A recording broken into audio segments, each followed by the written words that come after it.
mulai hari ini sampai UTS itu dengan saya, nanti setelah UTS sampai UAS adalah Bu Nani. Sebentar dulu saya buka aja biar enak itunya RPS-nya.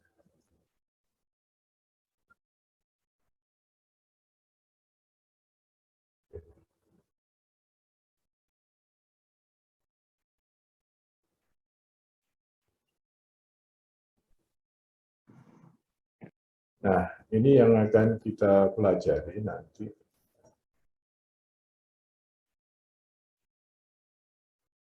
Untuk mata kuliahnya. Mengenai hal-hal yang ya nanti Anda bisa baca lah, nanti supaya waktunya nggak habis. Yang jelas ini referensinya kita pakai bukunya Gary Dessler, yang sudah saya upload di situ, segera di-download saja. Nanti setelah itu mau saya hapus soalnya saya takut kena masalah copyright ya. Tapi itu saya membantu Anda dapatkan itu. Sebetulnya saya juga dapat dari dosen lain juga. Nah, untuk pembagiannya teman-teman seperti ini. Nanti sudah saya sebutkan juga. Nanti ada beberapa petunjuk-petunjuknya itu yang sudah saya berikan. Atau ini berdasarkan semua pengajar dari MSDM yang sudah kita sepakati. Ini ada penjelasannya B1, 2, apa, B2 segala macam. Tapi biasanya nanti ada titik bingungnya ada di ini pertemuan 6-7 ini, bahwa ini adalah tugas individu. Nanti saya lihatkan di PowerPoint saya supaya gampang. Tapi kurang lebih ini yang akan kita lakukan selama pertemuan kita, saya dengan Bu Nani nanti ke belakang. Jadi mekanismenya sama, saya dengan Bu Nani, nanti Anda tinggal ikuti semua. Nah, langkah pertama adalah yang paling penting dan krusial bagi saya adalah ketua kelasnya dulu siapa ini? Saya komunikasinya. Kelas ini sudah ada ketua kelasnya belum? Halo? Belum, Pak, belum. Belum. Terus kan sudah ada, ini semester berapa ini? 3 ya? 3, Pak. Nah, semester 3 mestinya sudah, siapa kira-kira yang ketua kelasnya di situ? Atau mesti rapat dulu, kan nggak perlu kan? Kita sampai ke DPRD, terus menentukan, nggak perlu gitu kan? Atau ada yang Anda sepakati yang masing-masing dari Anda kan sudah kenal nih, siapa kira-kira ketua kelasnya untuk kelas ini? Karena nanti yang koordinasi dengan saya ini banyak. Ya, dengan Pinani juga. Mungkin Mas Bayu, Pak. Mas Bayu ada monitor Mas Bayu. Gimana Mas Bayu? Nanti yang ditunjuk ternyata nggak mau. Ya Pak, nggak apa-apa Pak. Mana dulu Mas Bayu? Oke, namanya berarti Mas Bayu siapa ini? Bayu Prasetyo Pak. Bayu Prasetyo. Oke. Mas Bayu nanti WA ke saya ya di nomor ini ya. Ini komunikasi dengan saya, ada emailnya adalah ini, kemudian nomor handphone saya adalah ini. Sebetulnya siapa saja boleh nanti mau komunikasi. Nanti Mas Bayu WA ke saya supaya saya kasih note gitu. Tapi yang jelas kalau saya ini jarang menyimpan nomor HP. Jadi kalau Anda telepon saya nggak saya kenal, biasanya saya nggak angkat karena biasanya itu salesnya bank juga banyak. Nawari kredit atau nagih kredit. Jadi Anda WA dulu supaya saya nanti bisa mengenali siapa dan terus saya apakan. Ini untuk masalah komunikasinya ada 2 media, jadi nanti saya komunikasi Mas Bayu. Kemudian karena kita belum pernah ketemu, saya kenalan dulu saja. Saya sekilas sudah ya, sedikit.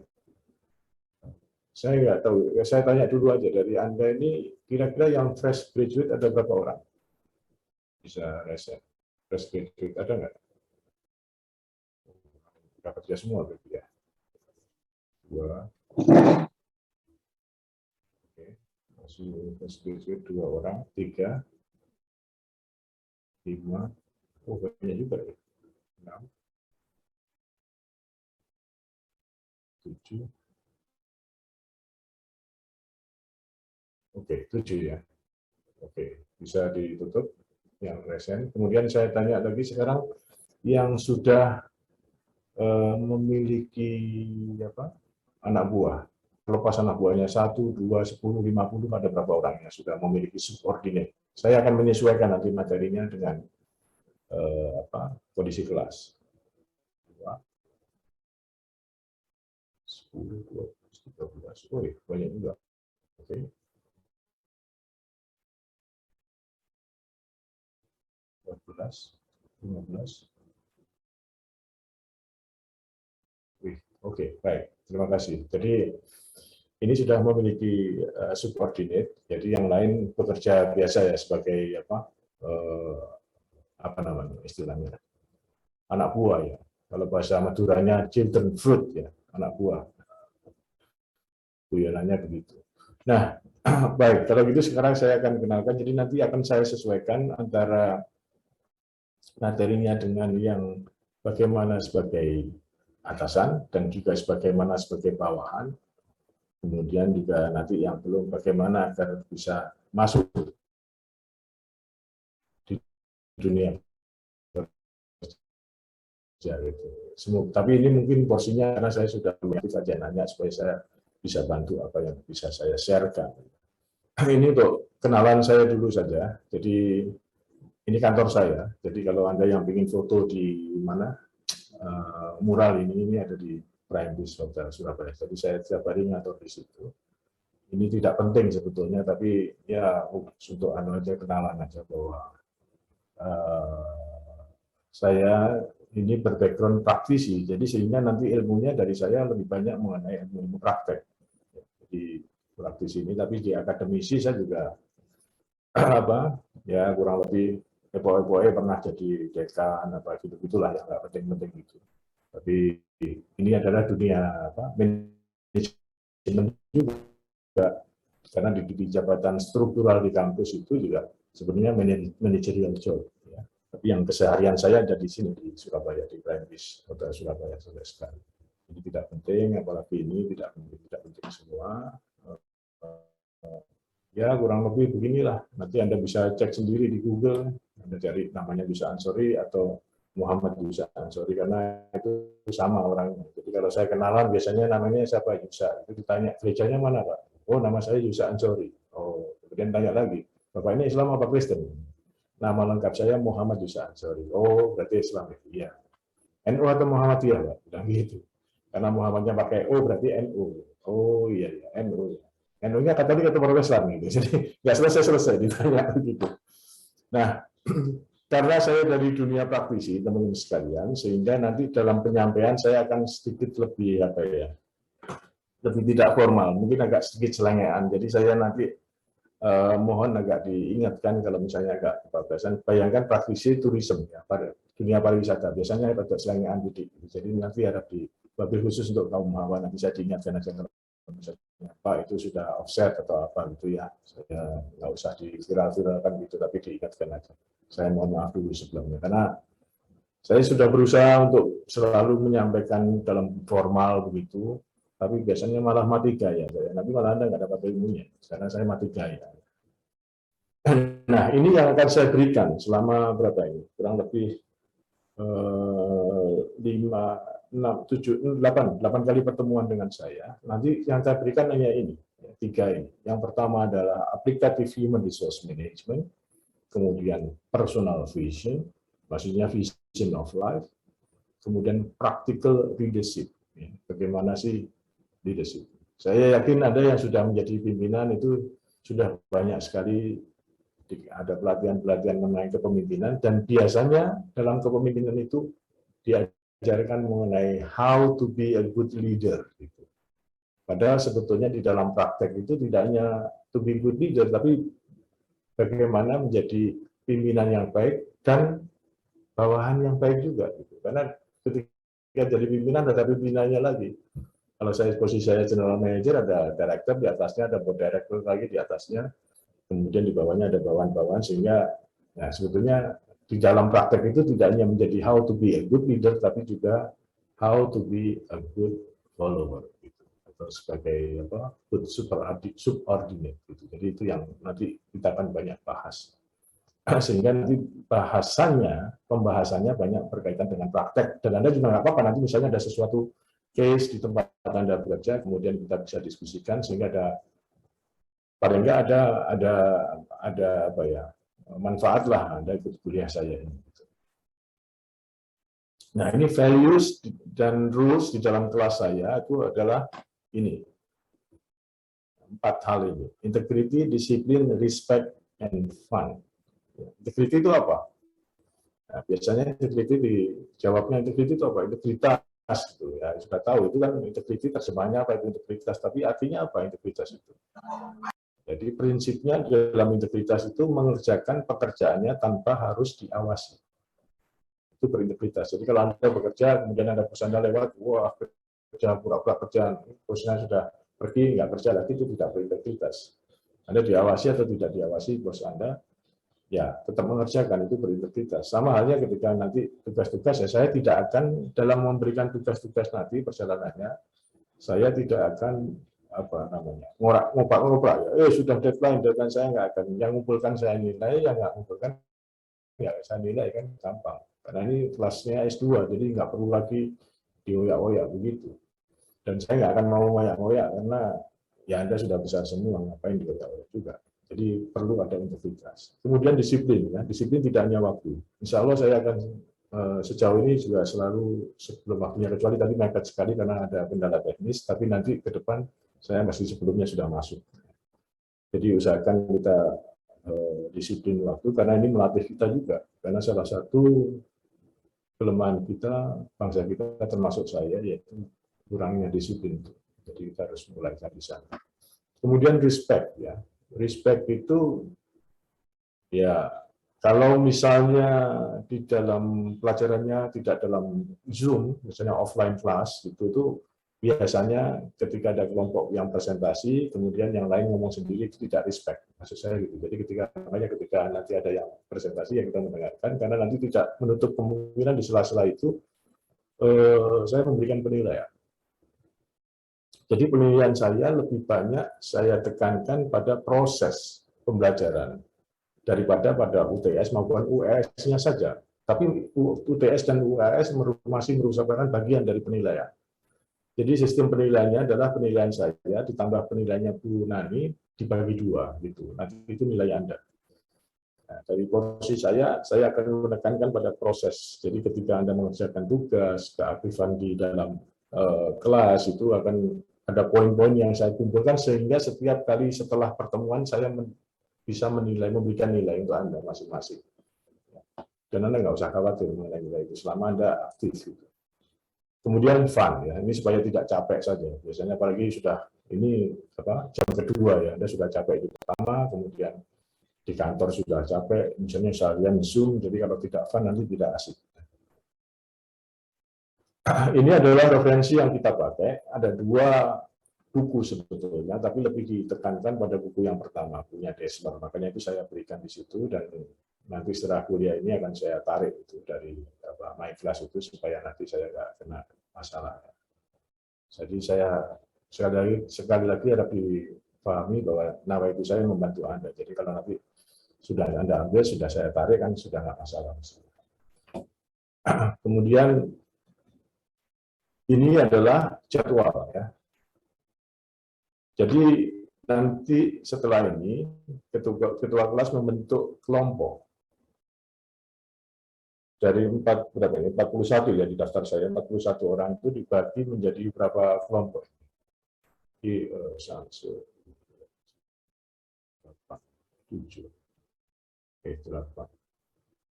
Dan kelompok itu nanti terus berlanjut sampai Gunani, ya. Jadi saya sudah mufakat tanpa musyawarah dengan Gunani bahwa sistemnya begitu, karena di beberapa kelas saya, Bu ini sama-sama yang lalu ya. Jadi nanti ada presentasi dari chapter-chapter yang sudah ditentukan. Oke, ini Mas Ilham membuat usul untuk dibikin grup SDM. Saya setuju, nanti ketua kelas silakan aja dibuat. Nah, nanti dibuat kelompoknya, masing-masing kelompok mempresentasikan chapter yang dicantumkan di sini.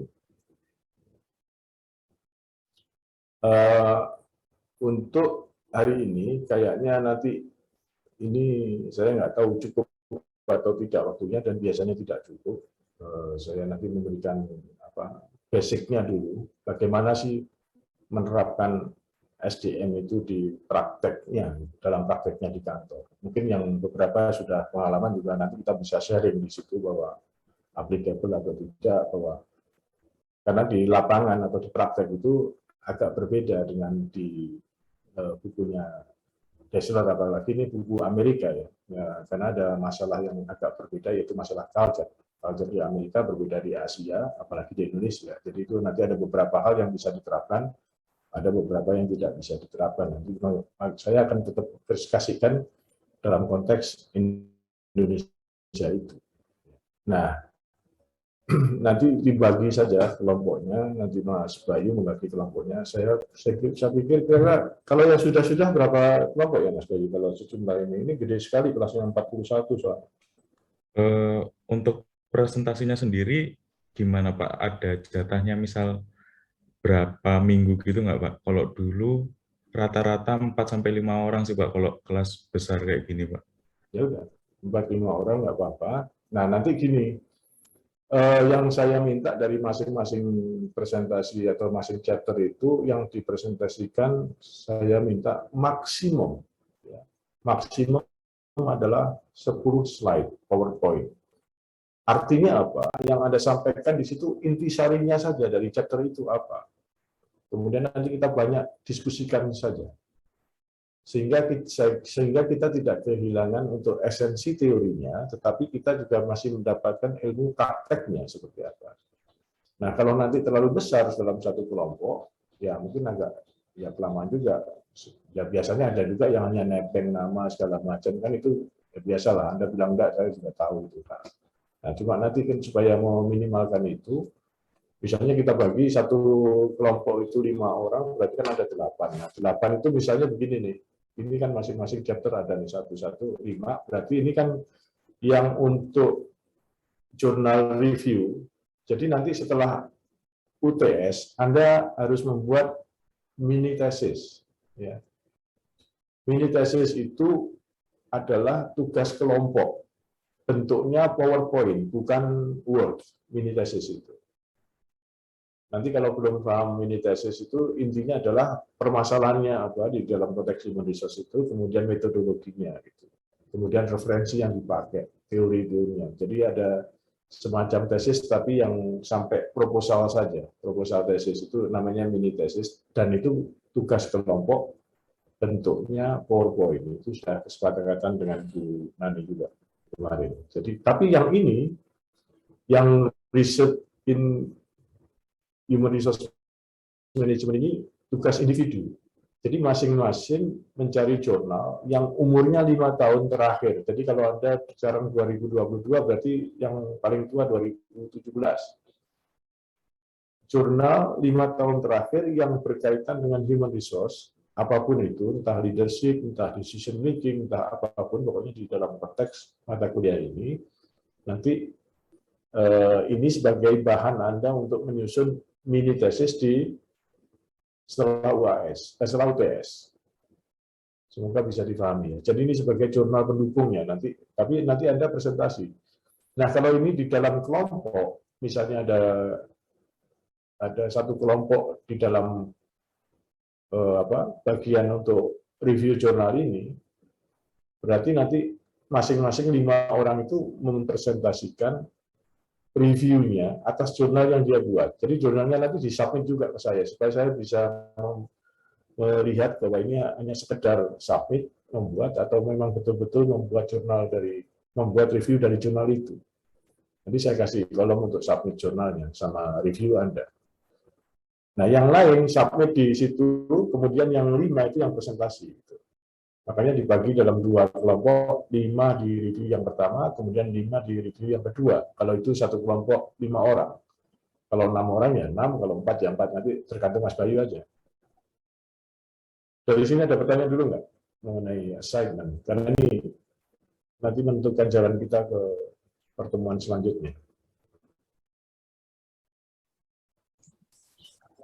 Permisi Pak. Ya.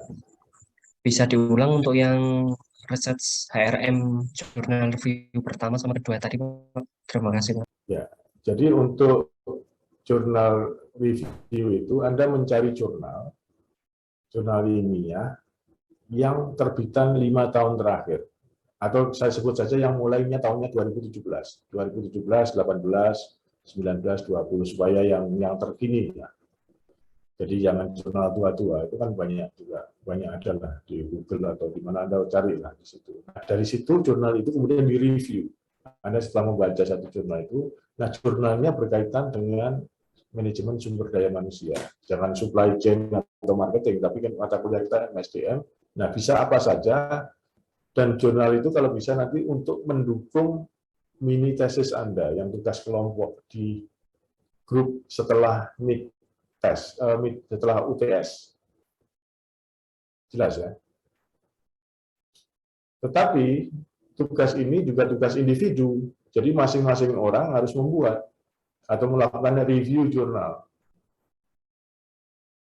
Dan nanti disubmit di MyClass ini, nanti saya kasih tempat untuk submit gitu.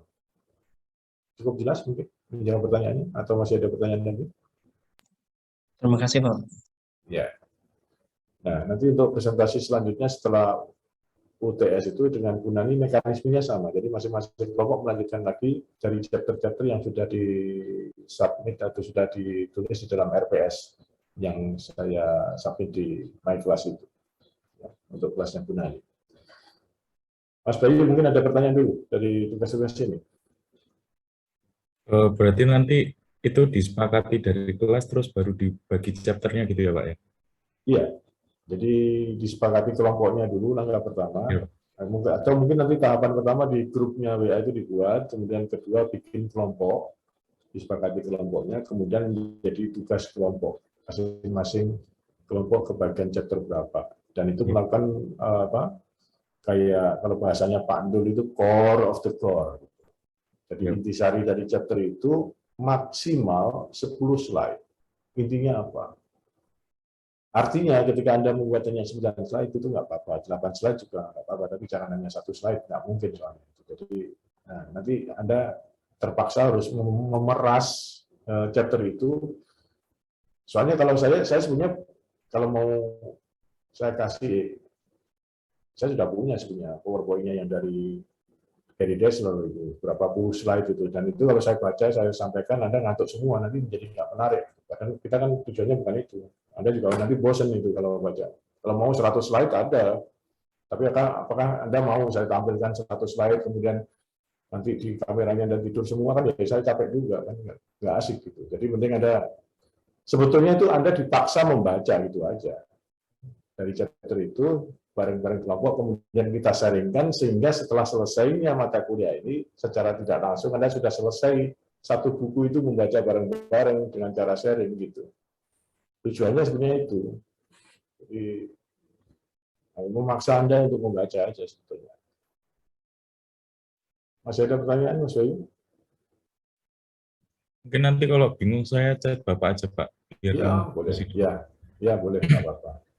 Nah, pertanyaan berikutnya, kenapa? Sebetulnya e-book sama print book itu bedanya apa? Kalau menurut Anda? Kalau dikasih buku ini kan saya kasih e-book nih, yang saya upload. Kan itu ada cetakannya juga print book. Kalau pertanyaan saya, apa bedanya print book sama e-book untuk Anda? Ada bisa jawab? Apa bedanya print book sama e-book? Kemudian Anda lebih suka e-book atau print book? Sederhana dulu, nggak usah ngelanggar. Sebetulnya oleh ilmu nih. Mungkin pada cara belajar. Cara belajar. Tapi Cara belajarnya tiap orang beda-beda, Pak. Ada yang lewat digital atau langsung fisik bentuknya. Terus juga kalau yang dicetak ini takutnya copyright. Kemudian Anda lebih suka cetak atau e-book? Preferensi pribadi dicetak untuk mensiasatinya ya di print sebagian. Oke. Ada yang lain tahu bedanya print book sama e-book untuk Anda? Terus kesuwen tak jawab dewe wis. Sebetulnya print book sama e-book itu untuk Anda nggak ada bedanya. Sama-sama nggak dibaca soalnya. Sudahlah, saya juga pernah kerja dulu ngambil S2 sambil kerja. Anda sudah capek, nggak sempat baca, makanya dipaksa untuk presentasi itu supaya dibaca. Gitu. Sebenarnya nggak ada bedanya, kenapa? Sama-sama nggak dibacanya. Makanya harus dipaksa untuk membaca. Gitu. Anda nggak usah tersinggung ya, ini kan guyonan aja, nggak apa-apa. Ada yang rajin membaca ya lebih bagus gitu. Oh saya baca Pak, ini nggak membaca, ya maaf lah. Tapi sebenarnya sama-sama nggak dibacanya. Makanya dipaksa untuk presentasi itu supaya baca. Nah nanti kalau belum jelas nanti Mas Bayu bisa WA saya untuk itu. Baik, Pak. Nah teman-teman sekalian, ini quote dari saya. Ini berdasarkan saya ini menjadi kayak orang tua kalau saya sudah berapa ini, hampir 30 tahun di industri ya. Jadi setelah itu kemudian saya nemukan quote ini bahwa how good your system in the company, it will be easily be destroyed by human resource. Kalau saya sebut human resource itu bukan human resource department ya, tapi karyawan ya, human resource. However, if you have a very good human resource, it can fix the bad system. Jadi betapa pentingnya peranan manusia di dalam perusahaan. Ini saya rasakan betul. Saya sih sebetulnya aslinya ya orang, maksudnya ilmu saya lebih banyak pada strategic management dan marketing. Tetapi waktu itu ditugasi sama Prof. Yulina untuk MSDM itu saya awalnya dulu agak kaget, tapi begitu saya sampai lupa kan Pak Yusuf jalanin perusahaan itu kan ilmu prakteknya banyak. Kenapa nggak di-sharingkan mahasiswa? Saya agak terpaksa awalnya. Bapak kan terpaksa malas baca bukunya ada saja karena yang lain sudah di luar kepala kan. Akhirnya ya saya akuin ya Prof. Akhirnya baca-baca lagi ternyata ya sudah. Ternyata matching dengan apa yang saya ini kemudian ternyata memang menarik sebenarnya. Dan ini perusahaan apapun kuncinya ada di SDM ini. Dan semakin banyak orang semakin banyak masalah gitu. Nah, ini nanti yang saya berikan di pertemuan praktis. Nanti kalau misalnya mau nanya saja, nggak usah sungkan, nggak usah khawatir. Kalau saya nggak bisa jawab, biasanya saya utang. Jadi saya nggak mau jawab ngawur, karena Anda bisa cek dengan mudah di Google. Kalau sampai ngawur, Anda ketawa pasti ini jawabannya ngawur. Saya nggak mau juga. Kalau nggak bisa jawab, saya bilang nggak bisa jawab, tak utang dulu, nanti minggu berikutnya saya jawab. Gitu. Ya, jadi nggak usah diledek-ledekin kalau begitu. Supaya ya saya ini bukan dewa atau bukan apa, tapi kan ya bisa juga nanti Anda tahu lebih duluan kan, saya menjadi nggak tahu kan ya nggak asik kalau saya terus pura-pura selalu tahu gitu, karena hanya karena dosen gitu. Jadi saya sini sudah declare dulu di depan ya, supaya nanti nggak masalah. Jadi ini bagaimana pentingnya human resource ya, atau orang. Waduh. Mas Bayu, kalau kode itu saya gimana ya? Saya ini soalnya sebenarnya bukan asli orang ITS, soalnya saya ini kan masuk ke spesies luar. Nanti coba Mas Bayu Mbak Widya ya, admin ya, minta. Oke, baik Pak. Ya. Ya, terima kasih diingatkan. Nanti salah satunya masalah absensi ini Mas Bayu tolong juga untuk saya. Terima kasih Mas Bayu. Nah, sekarang kita pada kasus saja supaya gampang. Anda ini kan teori jago lah, Anda tinggal bukunya Anda bakar, Anda minum sama air, masuk sudah teori semua di badan Anda. Tapi kalau prakteknya ini yang menarik. Kalau seandainya nih kita bicara ini, diskusi, nanti silakan Anda bicara. Jadi kalau saya suruh bicara saja. Nggak usah khawatir, bicaranya ngawur salah, saya nggak ada lah bicara salah. Kalau sudah benar ya nggak perlu ya, sudah benar semua. Nah, kalau Anda seorang direktur di satu perusahaan, kemudian ada posisi kosong, manajer ya GM atau apapun pimpinan manajernya, tapi Anda direkturnya. Kemudian ada 3 kandidat. Ya. 3 kandidat yang saat ini menduduki posisi sebagai supervisor. A, B, dan C. Nah, masing-masing memiliki kemampuan yang berbeda. Nih. Si A memiliki skill pekerjaan itu 80%, leadership-nya 20%, kemudian si B memiliki skill pekerjaannya 50%, leadership-nya 50%, si C memiliki skill-nya pekerjaan 40%, leadership-nya 60%. Kalau Anda sebagai direktur, kira-kira Anda ngambil yang mana? Dengan pemahaman atau dengan asumsi masing-masing ini memiliki rentang waktu pengalaman yang sama. Jadi taruhlah misalnya si A juga 10 tahun masa kerja, si B 10 tahun, si C juga 10 tahun. Jadi periodenya sama semua, tapi kemampuannya berbeda di sini. Skill sama leadership-nya ini, masing-masing memiliki porsi yang berbeda-beda. Jika Anda seorang direktur perusahaan itu, kira-kira Anda pilih yang mana dari tiga itu? Silakan. 60%. Oke. Terus, Mas Jody, silakan Mas Jody. Pilih Iya yang Pak, izin.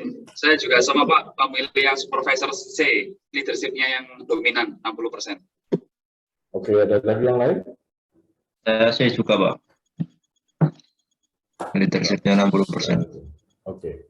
Saya Atau gini saja, ada yang pilih A nggak? Gini aja, saya urut dulu. Ada yang pilih A nggak? Saya Pak, pilih A Pak. Mas Arief, oke. Kemudian ada yang siapa lagi selain Mas Arief? Ardian Mas Pak. Ardian, oke. Siapa lagi? Ada berapa orang tuh? A. Oke. Yang berikutnya siapa yang pilih B? Izin Pak, kami prefer untuk yang B Pak. Pre 50-50. 50-50 kayak quiz ya. 50-50. Saya juga B, Pak. Wih, Iya, B. 13 orang pilih B. Oke. Jadi Saya A B, Pak. 2, B ada 14. Ada Saya 15. antara B dan C Pak. Nggak boleh, harus salah satu. Pilih yang cantik atau yang kaya gitu. Pilih yang cantik dan yang kaya, nggak bisa, salah satu. Cantik tapi nggak kaya atau kaya tapi nggak cantik. Iya, karena kan kalau ngeliat Pak, leadership-nya hampir mirip-mirip gitu Pak ya, antara 60-50 gitu Pak. Nanti kan bisa ditingkatkan, entah yang B-nya ini bisa ditingkatkan gitu Iya, Pak. tapi kalau Anda suruh pilih, B apa sih? Jawab pertanyaan. Gitu, harus milih begitu. Kalau instan pilih C Pak, kalau instan ya. Gitu. Ya, jadi Anda pilih B atau pilih C? Kalau saya, kalau instan gitu Pak, dalam Nggak pakai kalau. Dalam konteks ini Anda pilih B atau C? C Pak, C Pak. B, oke, C. Kemudian yang C ada berapa orang? Ini 17 untuk B ya. Kemudian yang C ada berapa orang?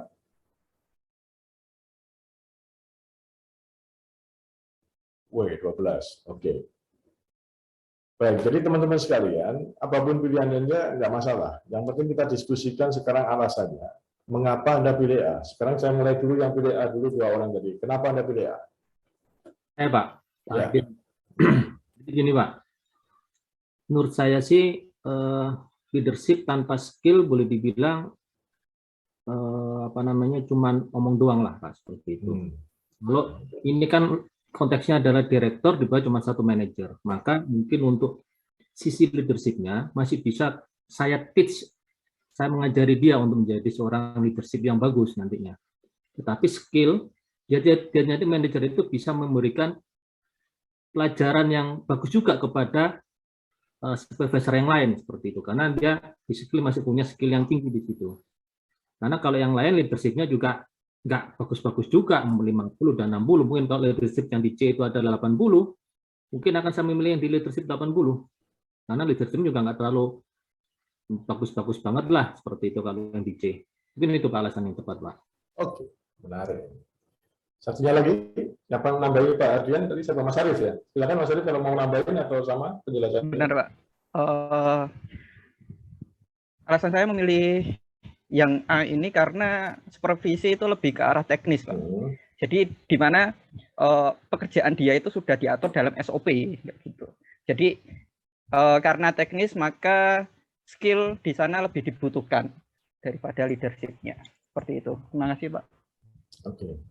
Ingat ya, konteksnya pertanyaannya adalah memilih, direktur ini memilih salah satu di antara 3 untuk posisi manajer ya, bukan posisinya yang sekarang, tapi mengisi posisi manajer. Oke, berikutnya yang B. Kenapa Anda pilih B? Siapa dulu? Mau kasih penjelasan. Silakan. Silakan. Mas siapa nih yang resen ada 2 orang? Silakan bicara langsung aja. Kenapa pilih B? Permisi Pak. Ya, silakan Mas Arief. Permisi, untuk kami kenapa kok pilih B? Jadi ketika kita melakukan action atau pekerjaan, ketika kita sudah di posisi up, misalnya di posisi manajernya itu, jadi skill untuk supervisinya itu akan sangat diperlukan di sisi 50-50-nya, Pak. Jadi 50-50 dalam artian ketika dia bisa men-tackle pekerjaan dari si A, B, C itu bisa men-tackle atau mengerjakan pekerjaan itu tadi. Nah, dari sisi leadership-nya dia bisa misalkan dia mengcombine dari si A, si B, dan si C. Jadi lebih ke 50-50 dalam arti teknis dan leadership-nya itu akan combine, akan berimbang. Seperti itu sih, Pak. Terima kasih, Pak. Oke, berikutnya Mas Sandi, silakan. Selamat malam, Pak. Ya. Saya pribadi memilih supervisor B karena seimbang, baik antara skill maupun leadership-nya. Jadi kalau semisal suatu saat supervisor B ini masuk ke level manager, dia bisa membaca empati dan simpati dari timnya dia, Pak. Sekalipun pekerjaan itu bisa didelegasikan, dia tidak terlalu strict dengan peraturan. Nah, sedangkan kalau semisal dia benar-benar full, dominannya adalah skill, biasanya terlalu teknis, Pak. Dan akan menjadi musuh dalam selimut timnya sendiri, Pak. Wah, Jadi, menurut saya pribadi seperti itu, Pak. Iya, Karena sudah kejadian, Pak. Iya, nggak apa-apa. Oke. Terima kasih, Pak. Mas Ferry mau nambahin? Atau sama? Iya, Pak. Silakan. Mohon izin menambahkan sedikit, Pak Yusak. Ketika kami di posisi direktur semisal, dan ini ada posisi manajer kosong, saya cenderung memilih di posisi untuk supervisor B, karena di situ ada kemampuan yang seimbang antara skill dan leadership-nya. Kenapa saya kok nggak memilih yang lain gitu? Jadi ketika supervisor ini saya angkat menjadi manajer, pasti ketika ada permasalahan, dia pasti bisa selain dia memanage bahasa kasarannya ngongkon, tapi dia itu juga bisa mengatasi masalah, memecahkan masalah dari segi teknisnya terlebih dahulu. Seperti itu. Jadi ketika di level supervisi, semisal saya contoh ngambil C, yang mana itu dominan leadership-nya, itu kami kurang sepakat gitu, Pak. Pasti ketika dia di level supervisor aja, dominan leadership-nya lebih kental gitu. Pasti dia banyak ngongkon nih gitu loh, Pak. Mohon maaf bahasanya. Jadi saya lebih sepakat atau lebih senang kalau ngambil yang seimbang. Terima kasih, Pak. Boleh. Yang lain kan mendengar semua tadi. Silakan Mbak Asmaul Husna. Nah, ini udah suara cewek gitu ya, Mbak. Ya, terima kasih Pak Yusak. Saya mau menambahin sedikit dari Pak Arief dan Pak Ferry. Kenapa saya memilih yang supervisor B? Karena tugas utama manajer itu kan untuk memanage. Di situ leadership-nya dibutuhkan. Nah, skill juga dibutuhkan untuk sebagai guidance atau dasar dia untuk bisa memanage anak buahnya. Seperti itu, Pak Yusak. Ya, terima kasih. Ini saya sambil scoring, jadi kalau saya ke bawah ini sambil scoring nyari-nyari nama Anda. Oke, baik. Jadi itu yang B. Sekarang kita ke yang C. Siapa yang C? Iya, Pak. Izin. Ya, silakan Mas Ahmad Sirajuddin. Pak Cudi, C. Oh, oke, Pak. Siap. Terima kasih atas kesempatannya, Pak. Ya. Baik. Kenapa saya memilih C untuk menjadikan manajer? Pertama-tama, posisi manajer ini posisi terjepit gitu, Pak ya. Antara direktur dan supervisor. Bagaimana dia menerjemahkan sebuah instruksi, lalu diteruskan kepada bawahan, lalu bagaimana dia menyampaikan aspirasi dari bawahan ke atasan. Itu memang harus balance. Namun, leadership yang dominasi itu identik dengan intuisi dan visioner. Terkadang memang direktur tuh butuh sparring partner untuk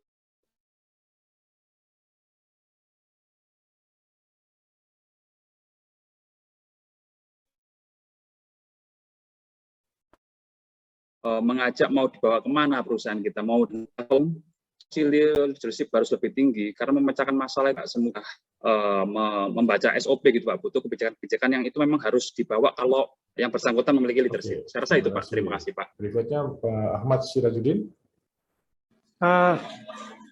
Mohon maaf Pak, tadi ini saya sebenarnya tadi yang B, terus baru nemu raise hand-nya. Oke, baik. Kalau gitu yang C aja, yang B kan sudah banyak diwakili tadi, nanti supaya waktunya cukup ya. Siapa lagi nih, Mbak Novia, silakan. Mbak Novia.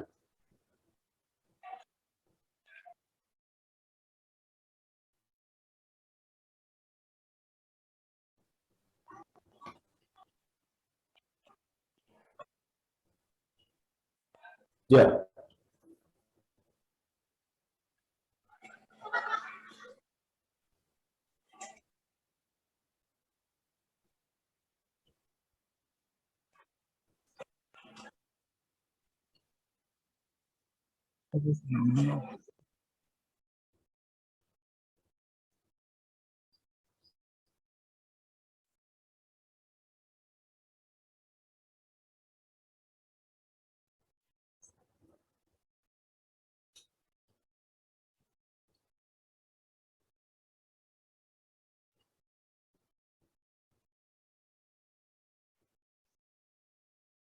Oke. Mungkin satu lagi Pak Pram. Kemudian silakan. Terima kasih Nobia. Terima kasih Pak. Jadi pendapat saya untuk pilih C itu mungkin lebih kepada leadership itu menonjol di soft skill-nya ya Pak ya. Di mana soft skill itu juga dibutuhkan seorang pemimpin karena pemimpin itu nggak ngerjakan pekerjaannya itu sendirian. Jadi pemimpin itu dibantu oleh bawahannya, jadi dia harus memiliki visi, dia juga harus punya planning, dia harus bisa mendelegasikan, dan controlling tentunya. Nah, itu dimiliki pada pemimpin yang punya leadership tinggi. Oke. Ya, satu lagi mungkin Pak Nathan. Pak Nathan, terima kasih Pak. Ya, Oke Pak, terima kasih Pak buat kesempatannya. Kalau saya milih C ya Pak ya. Saya memilih SVPC untuk jadi manajer. Yang pertama mungkin saya mau luruskan sedikit Pak, menurut pendapat saya ya Pak ya. Leadership itu sendiri skill juga sih, termasuk skill ya Pak ya, leadership skill. Mungkin skill yang dimaksud sini 40% lebih arah ke technical skill gitu Pak. Technical skill yang satu leadership skill ya. Ya, betul Pak. Kemudian saya sepakat dengan quotes Bapak tadi yang di depan ya, manajemen SDM itu akan lebih sangat membantu perusahaan dibandingkan technical skill yang bisa saja rusak karena pengelolaan manajemennya kurang baik. Sesuai pengalaman saya juga di perusahaan saya juga lebih memilih orang yang punya leadership skill yang lebih baik untuk mengelola atau menjadi seorang manajer untuk mengelola satu unit. Contoh yang lebih besar lagi mungkin kita bisa lihat di pemerintahan Pak ya. Pak Ignatius Jonan ya pernah ya memimpin kereta api tanpa basic sama sekali di kereta api. Terus yang baru-baru ini juga ada Pak Menkes. Ya, Pak Menkes juga bisa memimpin Kementerian Kesehatan walaupun background-nya bukan kesehatan. Jadi memang leadership yang paling penting Pak untuk mengelola atau menjadi seorang manajer. Oke. Baik, saya kira ini cukup menarik ya teman-teman sekalian. Ini saya inikan saja kita supaya tahu bahwa dari apa yang saya alami juga bahwa memang sebetulnya untuk posisi manajer ini porsi leadership-nya harus yang besar. Kalau misalnya kita lihat di tiga ini, dari yang ini saya pernah coba semua alami untuk milih-milih itu, ternyata memang yang C ini yang lebih cocok. Artinya bahwa kemampuan leadership seseorang itu lebih dibutuhkan untuk posisi ini. Karena dengan itu dia bisa memanage gitu. Bagaimana dengan skillnya? Ya skillnya kita gunakan supervisor yang lain gitu. Permasalahannya adalah, jadi ini misalnya begini nih, contohnya kalau misalnya kasusnya supervisor A, misalnya, ada seorang bekerja sangat baik itu, kesehariannya di staff itu, bagus, rajin, segala macam, pokoknya baguslah dia skillnya itu. Kemudian ada posisi yang kosong di atasnya. Kemudian karena saya lihat dia bagus, saya promosikan. Ternyata menjadi tidak bagus. Kenapa kok menjadi tidak bagus ini? Padahal dulu kerjanya bagus. Karena semuanya dia kerjakan sendiri terus. Karena dia sebagai blue collar worker, bahasanya begitu. Bukan white collar worker. Dia blue collar worker itu dia pekerja gitu. Dia seorang pekerja yang bagus, tapi bukan seorang leader yang bagus. Jadi dia punya anak buah pun dia kerjakan sendiri karena ya mentalnya dia mengerjakan sendiri. Itu yang kondisi A. Nah si B itu juga gitu. Kalau ini sebetulnya agak mendekati ideal, jadi secara skill dia mampu, leadership-nya juga mampu. Tapi ingat, ini di posisi atas. posisi sebutlah apalah GM lah, atau satu orang itu hanya di atas, atau pimpinan satu departemen gitu ya, atau paling sehingga satu orang. Jadi yang betul-betul memiliki leadership skill yang dibutuhkan di situ, karena itu kemampuan memanage. Ya, sama halnya ketika kita memimpin satu fakultas, itu sebetulnya bukan kemampuan dia menulis jurnal, ilmiah segala macam, riset segala macam, tetapi how to manage that faculty itu supaya lebih produktif, lebih efisien gitu tapi dalam dunia bisnis pendidikan. Tapi saya nggak usah singgung pendidikan, saya itu bukan keahlian saya, tapi di dalam praktek bisnis ya seperti itu. Dan kondisi ini penting Anda pahami, terlepas Anda ikut dalam satu perusahaan sebagai karyawan kayak saya ini, atau nanti menjalankan bisnis sendiri. Kalau bahasa kembang Jepunnya itu bisnis dewek gitu. Kalau Anda bikin usaha sendiri, UMKM, punya karyawan, itu nanti pusing gitu. Semakin kalau cuma 5, 10 masih oke, nanti begitu naik menjadi 25, 50, itu sudah permasalahan sudah semakin banyak. Jadi ada satu perusahaan, saya di perusahaannya dulu ada 300 karyawan, itu ya ada saja masalah, itu nggak akan selesai-selesai. Itu sebetulnya yang dimaksudkan bahwa di setiap departemen peranan dari atau di setiap divisi pimpinan sebagai kepala divisi itu harus memiliki kemampuan leadership skill yang bagus. Jadi ini berdasarkan di praktek sejauh yang saya ketahui, dan ketika saya konfirmasi beberapa teman juga ternyata begitu. Tapi Anda boleh juga nanti mendebat tidak setuju, ya nggak masalah.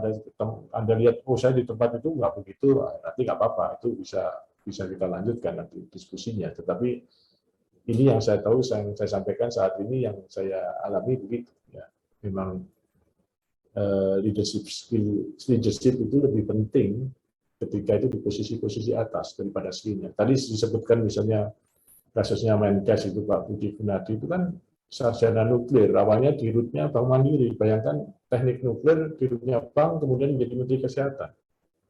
Ya itu case jarang atau langka. Atau misalnya kita sebut Bu Susi Pujiastuti. Educationalnya tidak bagus, tapi dia memiliki leadership yang bagus. Ini sebagai contoh saja. Nah, ini ada satu teori ya. Teori di dalam ini punyanya siapa ini? Kevlin ya, 982 ini. Saya sederhanakan saja, Anda nanti kalau lihat ini pusing, disederhanakan menjadi begini. Sebetulnya ini yang disebut sebagai DIKW model. Data, Information, Knowledge, Wisdom. Nah, peranan SDM itu sebenarnya pada wisdom-nya di sini tadi, kalau kita kaitkan dengan case pertama, bahwa bagaimana memahami satu bisnis dalam satu perusahaan. Jadi satu perusahaan didirikan itu pasti berorientasi bisnis. Jadi makanya di dalam perusahaan hanya mengenal satu sila, kecuanan yang maha kuasa. No cuan, no loss. Cuan itu bahasa Mandarin, artinya uang atau profit. Jadi yang omong kosong kalau perusahaan didirikan tidak mencari profit. Meskipun itu non-government organization, ya dia dalam bentuk lain sebetulnya ya tetap, karena uang itu adalah urat nadinya perusahaan, harus bisa jalan perusahaan itu. Kayak kemarin itu saya ini COVID, bayangkan COVID hampir 2 tahun, bisnisnya hotel turun, tidak ada pemasukan, pengeluaran harus jalan itu. Gimana ngaturnya? Itu kan ya puyeng juga, terutama biaya besar kan SDM juga salah satunya. Nah, berkaitan dengan teorinya Kevlin itu ada data, informasi, knowledge, and wisdom. Jadi ini penting di dalam mengelola satu perusahaan itu memahami ini. Data itu apa pertanyaan? Data adalah informasi tanpa interpretasi. Jadi kalau kita memahami ini, perlunya data, merubah data menjadi informasi, kemudian menjadi knowledge, dan menjadi wisdom. Ya. Ini supaya gampang saja dipahami, saya kasihkan contoh saja sederhana. Data itu misalnya begini. Ada 125 penjual pecel lele di Surabaya. Itu data. 125 penjual pecel lele di Surabaya. Anda tahu singkatannya pecel lele itu apa? Penggemar celana lebar-lebar, itu pecel lele. Enggak, ini pecel lele sebenarnya, ini makanan lah pecel lele. Nah, kemudian itu berubah menjadi informasi. Dari 125 itu ada 25 pecel lele yang enak. Itu menjadi informasi. Itu sudah data, sudah berubah menjadi informasi. Nah, informasi menjadi knowledge itu adalah dari 25 pecel lele yang enak itu ada 5 yang saya sudah pernah mencoba, saya tahu alamatnya, dan itu ternyata betul-betul enak. Itu knowledge. Nah, kemudian berubah menjadi wisdom. Wisdom itu bisa positif, bisa negatif. Kalau itu positif adalah, oh saya tahu Yusak suka pecel lele, makanya saya belikan Grab, saya kirim ke rumahnya 5 bungkus. Itu wisdom positif. Tapi kalau itu wisdom negatif, saya tahu Yusak sukanya pecel lele, tapi biarkan saja. Ngapain juga ngasih tahu dia, biar nyari sendiri. Itu wisdom negatif. Nah, ketika Anda menyelesaikan pendidikan Anda di S1, S2, atau S3, itu hanya berhenti sampai pada knowledge saja. Berhenti sampai knowledge saja. Wisdom-nya itu yang Anda harus asah di dalam keseharian untuk menemukan dengan berbagai masalah yang ada. Itu di wisdom-nya di situ. Ini penting diketahui. Karena seringkali ada data, tapi nggak bisa ngapa-ngapain dengan data itu.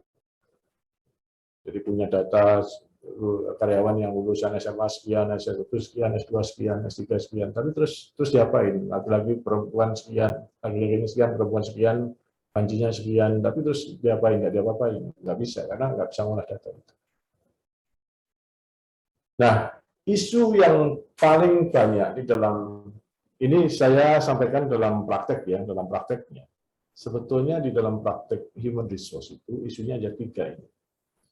Tapi sebetulnya yang paling banyak di bawah ini. Jadi sebetulnya masalahnya adalah problem solving dan decision making.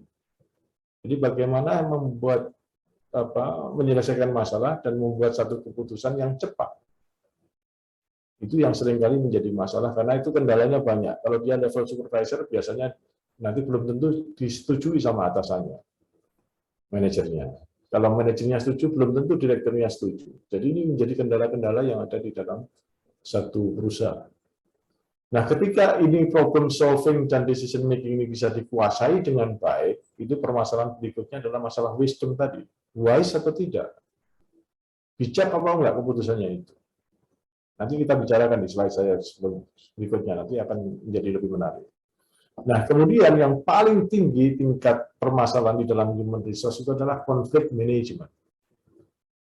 Konflik manajemen ini harus diterapkan secara hati-hati, karena kalau tidak bisa menerapkan dengan baik, itu bisa malah bubar perusahaan.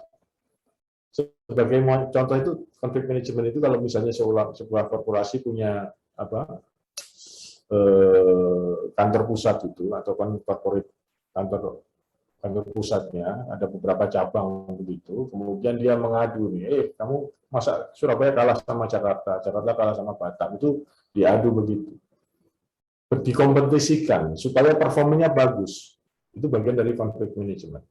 Nah, masing-masing kepala cabang tadi karena dia ditarget sama kantor pusatnya, dia target juga ke divisi-divisi di bawahnya.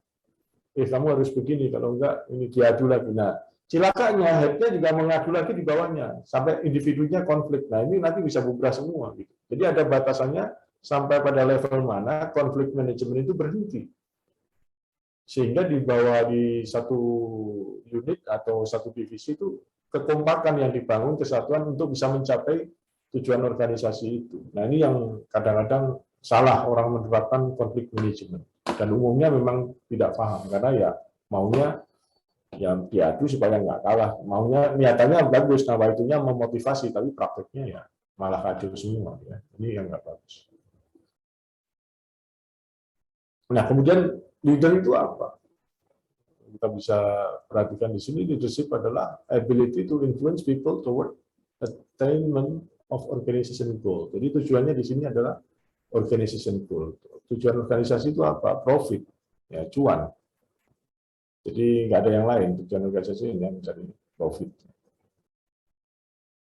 Nah, 3 aspek dalam leadership ini yang cukup berpengaruh adalah people, influence, dan goal. Nah, sehingga goal ini akan selalu muncul. Karena tanpa goal, itu perusahaan tidak memiliki arah yang jelas. Nah, ini sebelum saya lupa, saya kasih tugas Anda, masing-masing, Atau gini, saya tanya dulu, dari sekian banyak ini Anda yang sudah punya visi hidup siapa? Ada berapa orang sudah punya visi hidup? Coba raise hand, ada berapa orang punya visi hidup? 2, 3. Ya, visi hidup. Oke, coba saya tanya dulu, Pak Nathan, visi hidup Anda apa, Pak Nathan? Visi hidup ya Pak, visi berarti itu gambaran diri kita di masa depan ya Pak ya. Ya. Jadi kalimatnya gimana? Kalau saya menggambarkan diri saya di depannya Pak menjadi orang tua yang menjadi teladan buat anak-anak dan menjadi anak yang baik, anak yang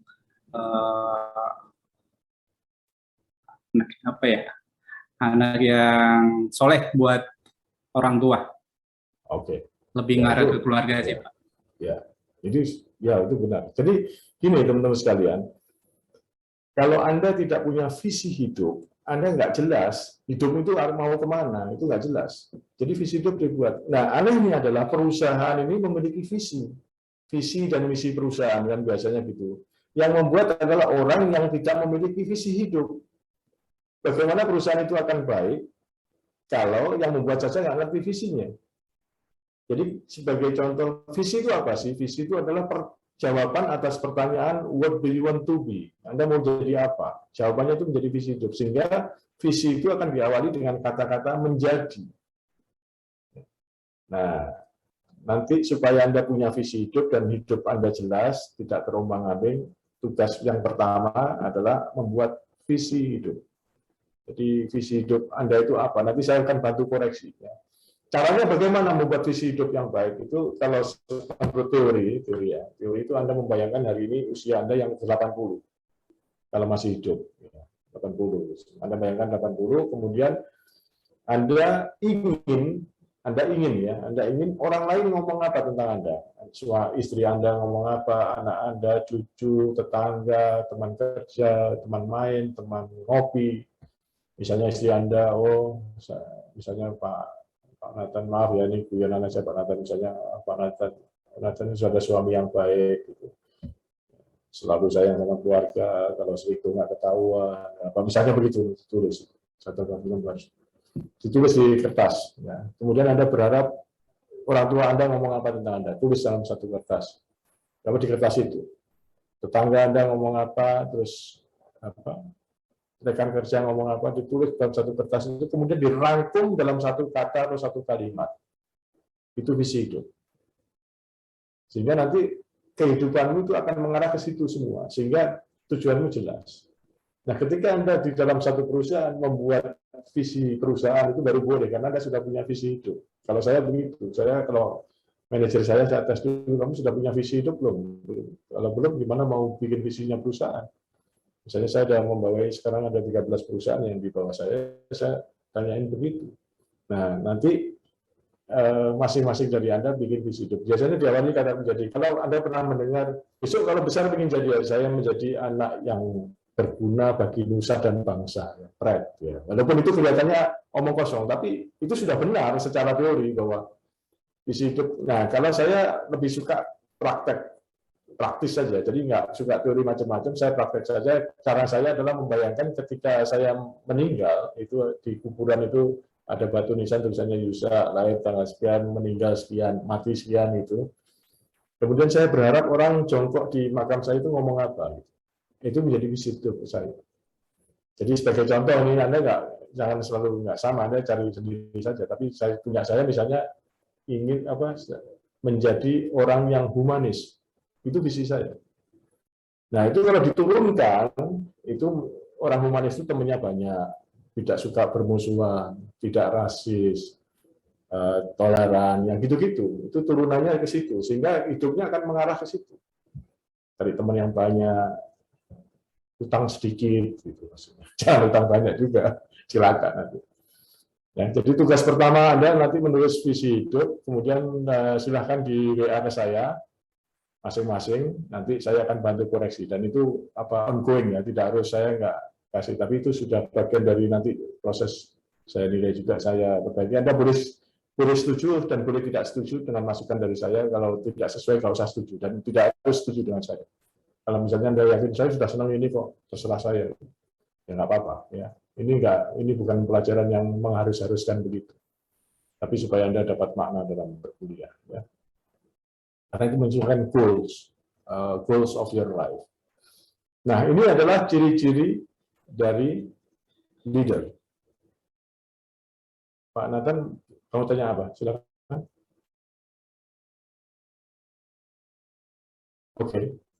Oh, Pak, belum lower hand, Pak. Oh, belum. Oke. Ciri-ciri leader itu yang pertama adalah strong desire to success. Jadi memiliki keinginan yang kuat untuk sukses. Pak Nabil, ada pertanyaan? Silakan. Saya mau sharing saja, Pak. Ya. Jadi kebetulan kan saya ini kan masih fresh graduate, Pak. Jadi waktu itu saya sempat interview di suatu perusahaan gitu, Pak. Ya. Sudah sampai ke top manajemen gitu, Pak. Terus kebetulan yang top manajemen ini menanyakan kepada saya seperti itu, Pak. Ya. Kau punya visi misi nggak, Pak? Terus saya bilang gini, Pak. Saya enggak punya, Pak. Jadi visi saya sekarang apa yang di depan saya memberikannya, selalu memberi yang terbaik. Ketika saya diberi tugas ataupun diberi tantangan, saya selalu memberikan terbaik. Terus saya dibilang sakit, Pak, kata top manajemen gitu. Nah, sekarang sudah tahu kan jawabnya kenapa gitu. Iya, Pak. Artinya Anda nggak punya arah hidup, nggak punya tujuan gitu. Cuman saya masih belum menemukan, Pak. lagi mencari, Pak, maksudnya lagi mencari. Nah, makanya cara untuk dipaksa menemukan, Anda yang mengerjakan tugas saya itu, nanti WA ke saya. Oh, siapa? Ya, kan gitu. Nah, nanti kalau wawancara lagi Anda sudah punya visi hidupnya dengan lancar bicara, menjadi bla bla bla bla bla. Wah, kok kaya kamu? Nanti kalau ya betul kaya. Ya, jadi gunanya di situ. Oke. Nah, ini adalah ciri-ciri leader ya. Anda harus memiliki kemauan yang kuat untuk sukses. Jadi kalau Anda tidak punya motivasi, tidak punya hidup ini mengalir kayak air di selokan, itu ya nggak akan bisa menjadi leader yang baik. Gitu. Kemudian education, Anda mengambil S2 ini sudah cukup bagus karena nanti beberapa tahun ke depan S1 itu sudah kelecehan, ya, seperti lulusan SMA sekarang. Jadi Anda sudah meningkatkan edukasi Anda. Kemudian ini good judgment, empati, kreatif, dan ini di sini kata kuncinya ada di good judgment. Bagaimana memiliki good judgment? Nanti saya kasih di slide-slide belakang. Ya. Ini yang lain-lain Anda sudah paham, Mas. Ya. Optimis, antusias. Caranya bagaimana untuk mendapatkan ciri-ciri leaders itu? Take good care of your body and your mind. Itu bahasa Indonesia-nya apa kira-kira? Sayangi dirimu. Ini ada bahasa Indonesianya sederhana, itu satu kata aja, olahraga. Iya kan, take good care of your body and your mind. Tapi kalau diterjemahkan secara harfiah ya jaga dirimu dan pikiranmu kan. Tapi itu adalah olahraga. Kemudian think before speak. Kemudian, nah ini lagi-lagi set goals. Ya, ini keluar lagi setting setting goals selalu muncul di sini. Kemudian ada empati dan kurang lebih sama-sama yang lain. Dan selalu berpikir positif. Karena saya selalu berprinsip adalah what happen is what you think. Jadi kalau Anda berpikir sesuatu itu buruk, yang terjadi buruk. Kalau Anda perhatikan anak-anak kecil Indonesia sama bule bedanya. Kalau anak-anak bule penean, apa penean itu bahasa Indonesianya? Mainan manjat pohon itu sama orang Indonesia kan beda. Orang tua cara memberikan nasihat. Kalau orang Indonesia bilang, nanti jatuh loh kamu, gitu. Jadi akhirnya jatuh beneran karena di benaknya anak itu untuk jatuh. Gitu. Kalau orang bule, anaknya memanjat bilang, hati-hati. Gitu. Nah dia akan berpikir untuk hati-hati, tapi nggak jatuh. Gitu. Nah itu hal-hal sederhana yang itu berdampak. Sama halnya di dalam perusahaan, kalau kita bilang kita akan bisa nyampai target kita, ya kan bisa nyampe, tapi karena wah kayaknya nggak bisa ya kan nggak bisa. Karena Anda sudah berpikir tidak bisa. Sama halnya ketika Anda setting goals bahwa saya harus lulus MMT 2022 misalnya atau 2023 pertengahan, setting goals, saya harus lulus dan saya harus bisa. Dan nggak perlu dikeluarkan oleh teman-temannya, itu cukup dalam diri Anda. Setting goal di situ, itu akan bisa mencapai. Baru mulai saja itu 60% sudah berhasil, 40% tinggal usahanya saja. Tetapi kalau Anda ragu-ragu, 2023, 2022 akhir saya bisa lulus enggak ya? Ragu-ragu itu 90% sudah gagal. Kalaupun berhasil ya probabilitasnya hanya 10%. Karena di awal itu aja Anda sudah tidak yakin. Gitu. Ini penting yang begitu-begitu. Nah, yang menjadi tantangan ini, keep cool even under pressure. Ini kalau bahasanya Mario Teguh itu, hidup ini tidak semudah dari Mario Teguh. Kalau sudah stres begitu ya marah gitu. Nah, ini saya kasih tips ke Anda. Ketika Anda marah sekali, sangat marah, entah di kantor maupun di rumah dengan keluarga atau apa, jangan mengeluarkan kalimat apapun. Tutup mulut, nyalakan keran, kerucut itu kepala biar dingin. Kalau itu dalam kondisi marah betul, itu artinya nanti kalau kalimatnya tidak terkontrol, dan itu nanti bentuk-bentuknya penyesalan. Karena penyesalan selalu datang di akhir. Ya. Kalau di awal namanya pendaftaran. Ya. Nah, ini ada beberapa macam gaya kepemimpinan ya, teman-teman sekalian. Sudah mulai banyak sekali sekarang, ada transformasional,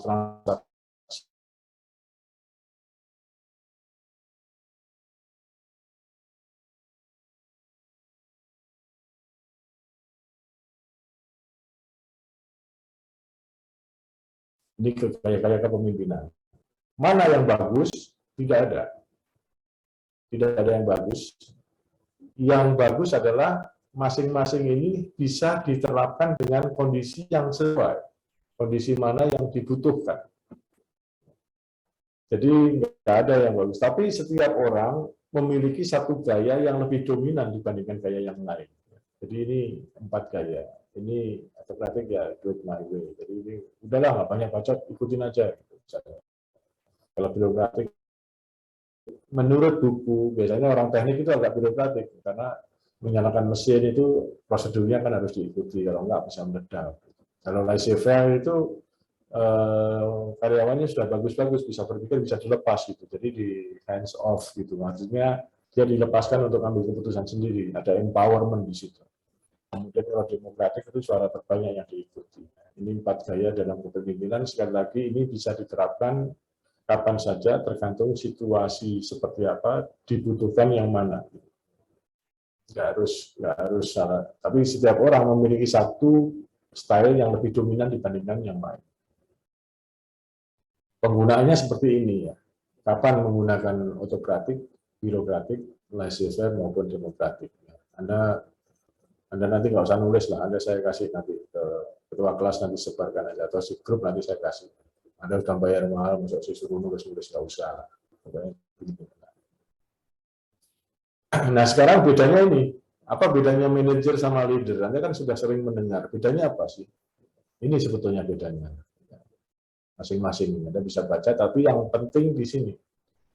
Manajer itu do the thing right, melakukan sesuatu dengan benar. Kalau leader itu melakukan sesuatu yang benar. Gimana membedakan ini? Contohnya apa? Nah, manajer itu contohnya begini nih. Kalau Anda misalnya seorang dokter kerja di bagian UGD ya, rumah sakitnya.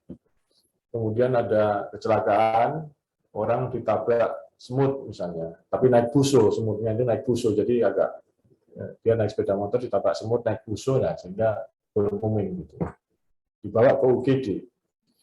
Nah, kemudian di UGD itu dokternya seorang yang berkarakter manajer ya. Dia ditanya dulu, ini keluarganya ada enggak? Nanti yang menanggung biayanya siapa? Bawa KTP enggak? NPWP bawa enggak? BPJS bawa enggak? Itu ditanyain semua karena checklistnya begitu. Nah, begitu sudah selesai semua, mau ditangani, mati. Telat sudah. Itu do the thing right. Melakukan sesuatu yang benar. Tapi kalau seorang leader, dokter tadi seorang leader, do the right thing, melakukan sesuatu yang benar. Karena itu sudah sekarat, kecelakaan ditabrak semut naik buso, truk buso tadi, sekarat, sudah ditangani dulu nih, kasih nafas buatan, dibantu, pokoknya dikasih infus, segala macam, sehingga nyawanya selamat. Nah, kemudian masalah muncul karena ternyata nggak ada keluarganya, nggak ada yang bayar biayanya, sehingga dokter itu harus bertanggung jawab atas pembayaran itu karena dia tidak mengikuti prosedur. Itu leaders. Tapi nyawanya tertolong. Gitu. Kurang lebih contohnya begitulah. Contohnya banyak, tapi kurang lebih contohnya itu bagaimana melakukan sesuatu dengan benar dan melakukan apa yang benar. Tapi nyawa tertolong. Kalau ini semua terpenuhi, kemudian baru mau ditolong mati, gitu, terlambat, gitu. Karena darahnya sudah habis. Waduh, ini waktunya kok. Ini saya agak ngebut dulu aja ya, karena waktunya biar cukup. Ini mengenai asertif, ini beberapa asertif supervisor ya. Yang penting adalah bicara langsung, jujur. Nah, jujur ini yang sekarang agak susah dari orang jujur ya. Kemudian respect, better leaders, say no without feeling guilty. Nah, ini yang agak menjadi kendala di budaya kita sebagai orang timur. Biasanya nggak enak untuk bicara enggak. Padahal ya bicara saja enggak. Enggak ya enggak. Bukan enggak, tetapi bla bla bla bla bla iya. Atau iya bla bla bla bla tidak. Itu menjadi susah. Ini beberapa macam supervisor. Ini saya harus ngebut dulu ya supaya waktunya cukup ya, supaya nanti nggak kemalaman juga. Ini ada macamnya ya, macam supervisor pasif, agresif, asertif, nanti bisa dibaca ya. Kemudian bagaimana agar menjadi asertif, secara langsung, bicara dengan jelas, karena ini masalah komunikasi itu menjadi penting. Jadi permasalahan di dalam perusahaan setelah saya amati itu hanya dua, komunikasi dan koordinasi. Dan permasalahan itu selalu muncul, diselesaikan, dan muncul lagi masalah komunikasi dan koordinasi lagi. Jadi kalau Anda memiliki masalah di kantor, jangan, ini pesan saya, jangan sekali-sekali diselesaikan lewat alat. Lewat alat itu lewat WA, email, telepon. Temuin orang itu bicara duduk berdua. Anda kenapa harus begitu? Anda bisa melihat body language-nya dia. Dia memang lagi ada masalah, atau memang masalah itu yang ya sebenarnya bisa diselesaikan kalau bertemu. Jadi kalau ada bermasalah jangan, karena ya namanya email itu apalagi nggak lihat wajahnya orang yang dibalas kan enak aja ngetik, jangan lihat masa jawabannya ini asem di enter gitu. Yang terima baca, jawabannya kok ini kurang ajar, balas lagi. Jadi itu menjadi kacau di situ. Ya, harus ketemu. Nah, teman-teman sekalian, ini definisi saya. Jadi mengenai MSDM, khususnya berkaitan dengan leadership. Jadi saya gambarkan tadi bahwa orang itu sangat penting, manusia itu sangat penting di dalam perusahaan. Jadi ini saya gambarkan sebagai intinya, namanya CEO. CEO itu mengandung dua makna. Makna yang pertama adalah Chief Executive Officer atau pimpinan perusahaan itu manusia, bukan monyet. Itu manusia. Makna yang kedua itu Customer Employee Owner. Ini juga manusia juga, bukan monyet. Nah, sehingga kedua-duanya adalah manusia, memiliki peran penting. Dan ini penting di dalam departemen level atau divisi. Kalau di pemerintah itu ada kan kasih, kabak, kasut, kacung, kampret, divisi seperti itu. Itulah divisi yang punya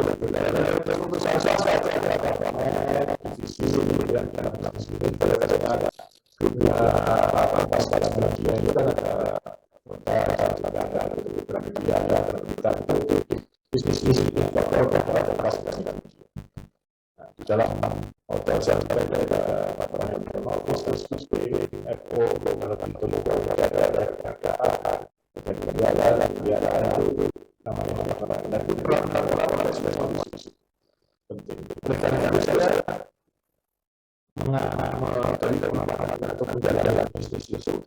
berkesimpulan bahwa kemampuan untuk mengambil keputusan secara adil dan bijaksana atau tidak adil tetapi bijaksana ketika pilihan adil dan bijaksana tidak memungkinkan.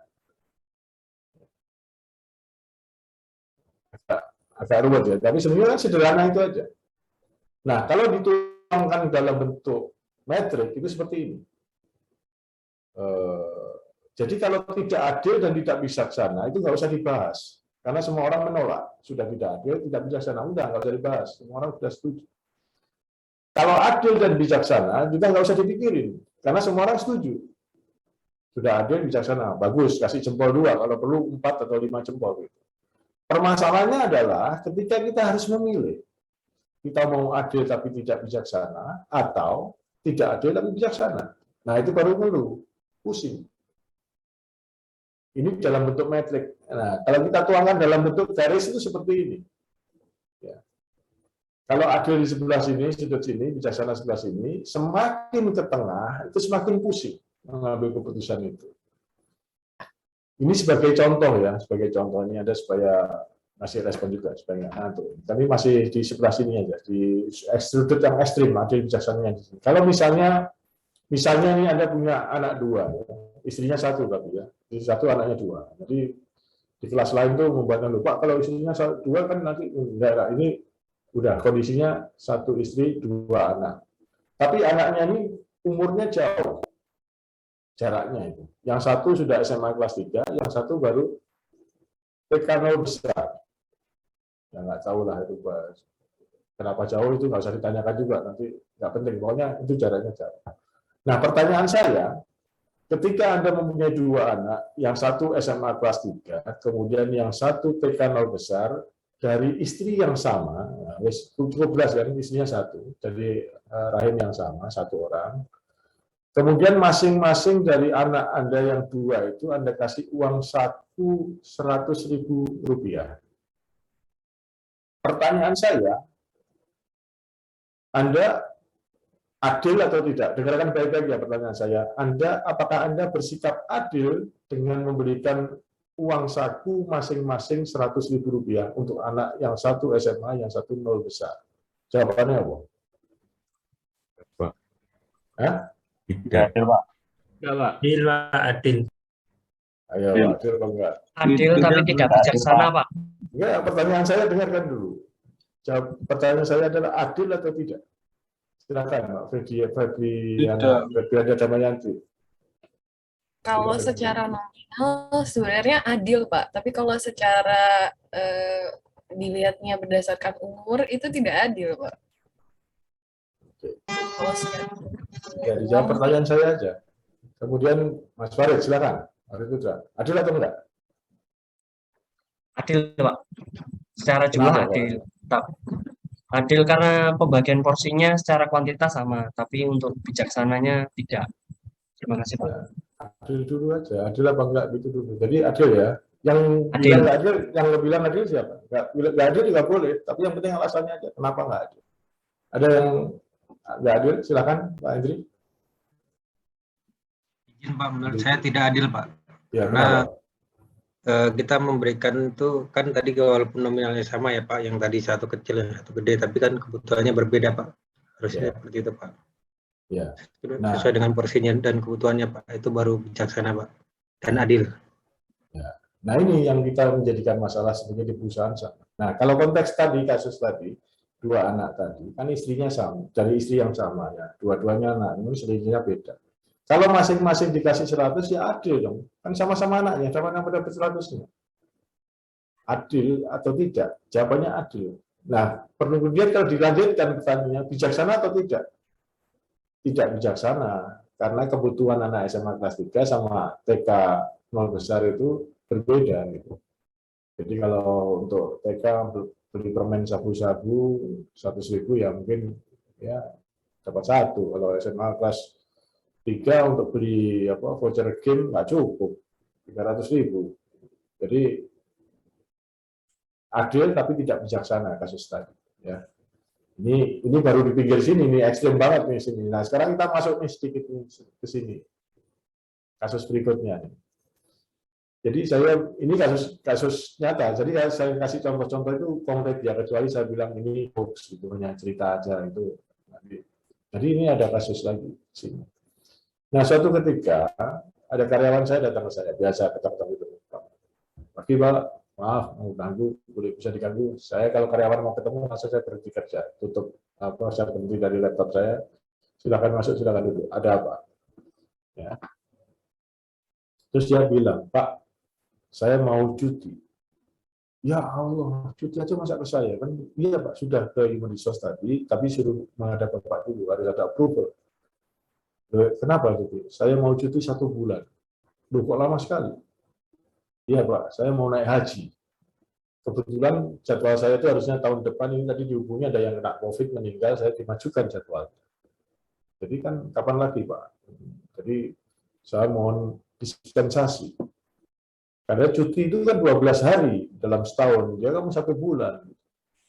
Iya Pak, kan tahu sendiri Pak, kalau di desa itu kan selamatan dulu lah, segala macam gitu kan, bla-bla-bla di alasan. Pokoknya minta izin, personal dia tidak akan pernah ngasih approval kalau tidak ada approval dari Bapak. Dari saya maksud saya. Ya. Kemudian saya renung-renung, saya pikir-pikir, Pak kapan lagi, pokoknya dia merayu-rayu bahwa ini kan kesempatan sekali seumur hidup, mau maju, dia ingin naik haji. Kemudian saya pikir-pikir, kemudian saya bilang, oke, saya bisa ngasih persetujuan dengan syarat. Apa syaratnya Pak? Nanti kalau kamu di depannya Blackstone, ajar haswat itu, kamu panggil nama aku 3 kali sambil getuk-getukan kaki 3 kali, usak. Gitu. Oh iya Pak, apalagi Pak, oleh-oleh apa? Enggak ada. Mungkin kurma, enggak usah. Itu aja, kamu di depannya Blackstone itu, kamu getukan kaki-kaki 3 kali, panggil nama aku, biar aku ke sana. Wah, kalau itu aja nggak masalah Pak, setuju Pak. Ya, aku ya setuju. Ya, senang berwiri-wirian. Kemudian saya tanda tangan di approval, karena personalnya nggak ngasih approval, karena syaratnya cuti maksimal 12 hari itu dalam 1 tahun. Ini 1 bulan. Dia keluar dari tempat saya, berwiri-wirian, cengar-cengir, temennya heran, kamu kok cengar-cengir? Kenapa keluar dari kamar kantornya Yusa? Iya, aku di-approve nih cuti. Ini kurang ajar juga di kamar-kamar ini. Cuti 1 bulan di-approve ini. Ribut teman-temannya yang lain, ada temannya datang lagi ke saya. Pak bisa ganggu? Iya, apa lagi? Pak itu tadi cuti 1 bulan disetujui. Iya. Kenapa? Saya juga mau cuti Pak. Oh, mau naik haji juga? Enggak Pak. Terus saya mau pulang ke Jombang, memperbaiki rumah. Karena saya memiliki kemampuan tukang sendiri, supaya hemat saya tukangin sendiri, tapi butuh waktu 1 bulan Pak cuti. Disetujui Pak ya? Enggak, saya bilang gitu. Saya nggak setuju. Loh Pak, kok itu tadi setuju? Ya, kalau kamu pulang ke Jombang untuk memperbaiki rumahmu, saya tidak setuju. Karena jatah cutimu hanya 12 hari 1 tahun. Nggak boleh 1 bulan. Pertanyaan saya ke Anda, saya bersikap adil tidak? Tidak, Pak. Tidak adil. Oke, kenapa tidak adil? Soalnya sama-sama sebagai karyawan, dan kalau yang satunya mendapatkan kelonggaran, harusnya yang ini juga sama, Pak. Oke. Ya. Ada yang berpendapat lain? Nah, silakan, Non Novia.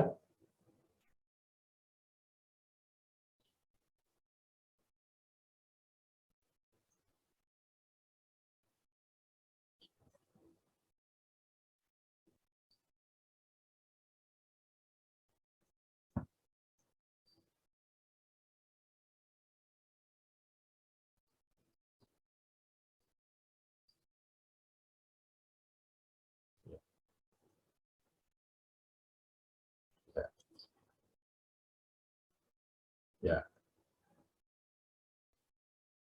Ya. Ya, jadi kalau tadi pertanyaan saya, apakah saya bersikap adil? Betul, saya memang nggak adil. Ya kan? Tapi apakah saya bijaksana? Apa kira-kira jawabannya? Saya tidak adil, tapi bijaksana, Pak. Bijaksana. Iya. Jadi saya tahu apa? Ya tahu bedanya kan. Jadi nah permasalahannya adalah di dalam dunia kerja, ketika Anda menekankan pada keadilan, Anda akan dipertanyakan masalah kebijaksanaan. Demikian juga sebaliknya. Ketika Anda menekankan pada kebijaksanaan, Anda akan dipertanyakan masalah keadilan. Ya, betul nggak? Bagaimana Anda mensikapi itu? Ketika saya ini tadi misalnya oke, saya nggak kasih kamu Jombang. Bapak ini gimana? Bapak berarti nggak adil dong gitu. Ya kan? Biasanya gitu. Itu dikasih, saya nggak dikasih. Anda jawabnya gimana kalau di posisi saya begini?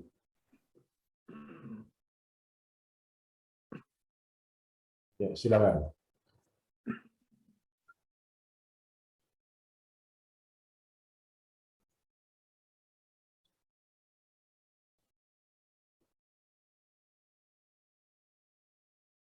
Ya.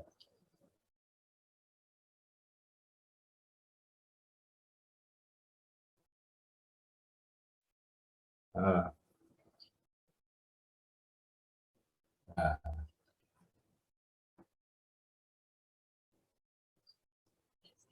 Iya.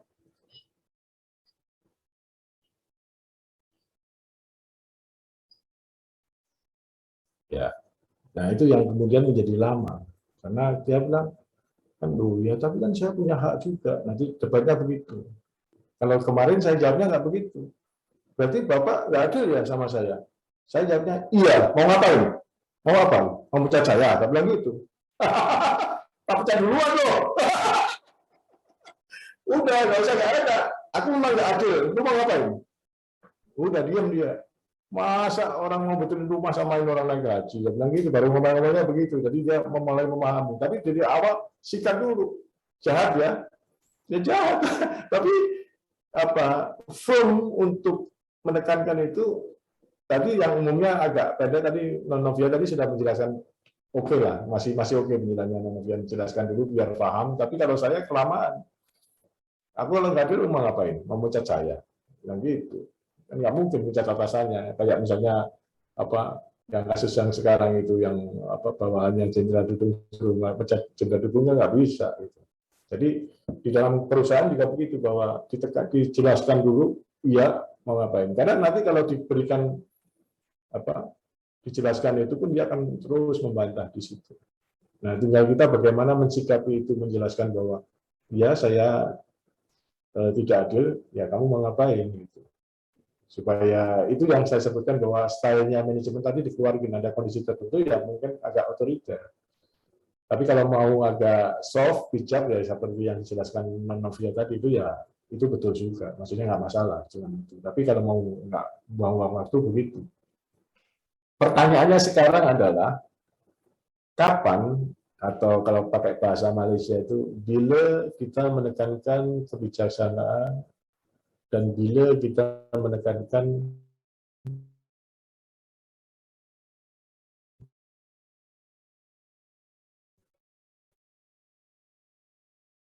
keadilan.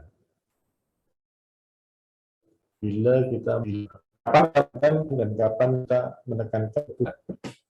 Berapa jawabannya? Kita akan menekankan keputusan itu pada keadilan jika apa, dan kita menekankan pada kebijaksanaan itu jika apa. Gampang ini, praktek ini. Ini yang sudah kerja harusnya bisa. Nah, yang belum kerja sambil ngamat-ngamati, oh nanti begini, tadi sudah punya visi itu, dan ditanya, apa sih kelebihan dan kekurangan wawancara kan biasanya gitu. Silakan Mas Ahmad. Jadi menjawab. Ya.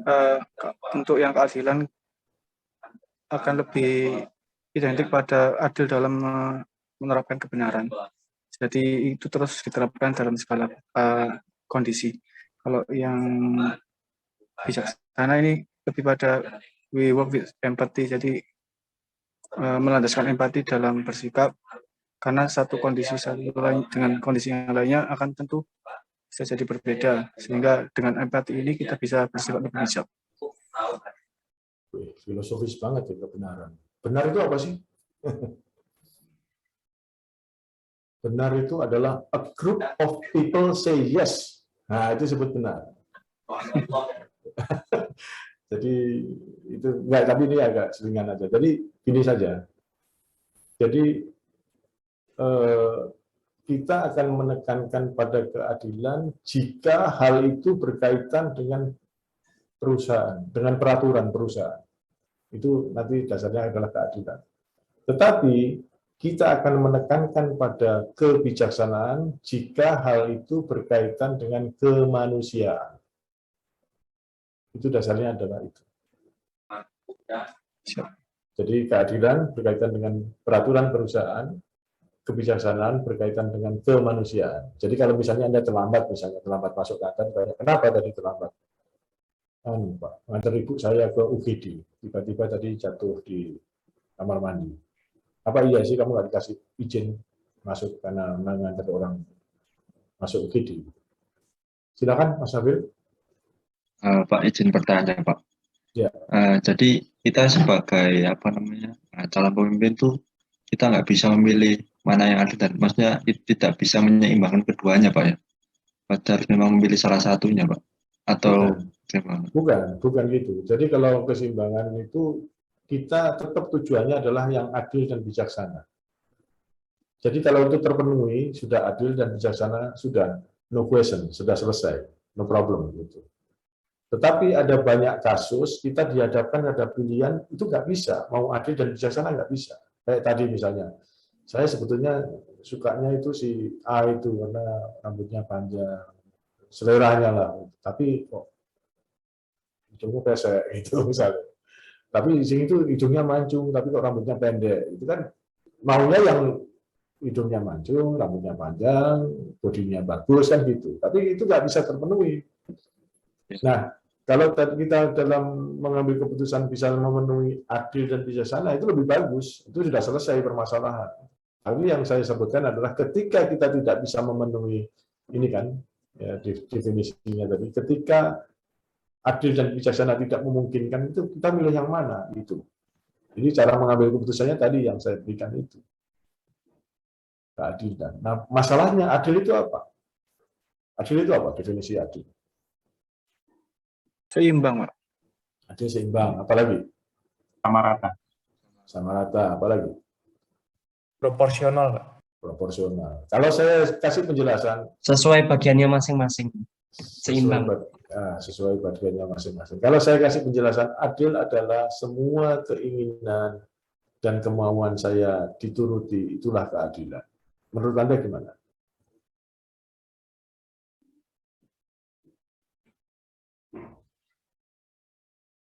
Beda tipis dengan egois. Apa bedanya dengan egois? Ya, itu beda tipis keadilan itu. Sama di kasus pertama tadi, ketika si A, B, dan C tadi, kemudian direkturnya memutuskan misalnya C jadi manajer, si A sama B teriak-teriaknya apa? Wah, ini apa? Si bos ini gak adil. Oh, saya tahu lah kualitas kerjanya seperti apa. Karena skill-nya memang lebih rendah dibandingkan A sama B. Masa itu dijadikan manajer? Nggak adil si bos, kan gitu.